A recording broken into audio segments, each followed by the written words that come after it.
মানুষকে খুশি করার চেয়ে আল্লাহকে খুশি করুন। মনে রাখবেন, পৃথিবীর সব মানুষকে একসঙ্গে খুশি করা কখনো সম্ভব নয়।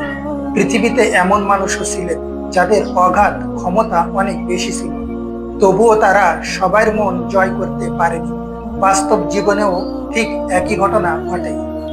ধরুন, আপনি বছরের পর বছর মা বাবা, স্ত্রী, সন্তান, ভাই ব্রাদার, আত্মীয় স্বজনের জন্য অনেক কিছু করে আসছেন। তাদের সুখের জন্য নিজের ইচ্ছা পর্যন্ত ত্যাগ করেছেন।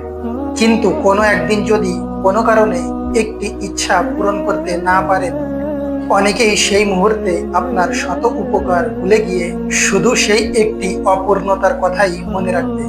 এটা মানুষের অভ্যাস, তাই এতে ভেঙে পড়বেন না।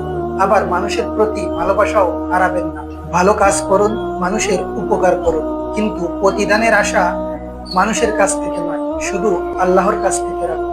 কারণ মানুষ ভুলে যেতে পারে, কিন্তু আল্লাহ কখনো একটি ভালো কাজ ভুলে যেতে পারে না। তাই নিজের জীবন এমন ভাবে গড়ুন যাতে মানুষের প্রশংসার চেয়ে আল্লাহর সন্তুষ্টই আপনার সবচেয়ে বড় লক্ষ্য হয়। সেটাই প্রকৃত সফলতা।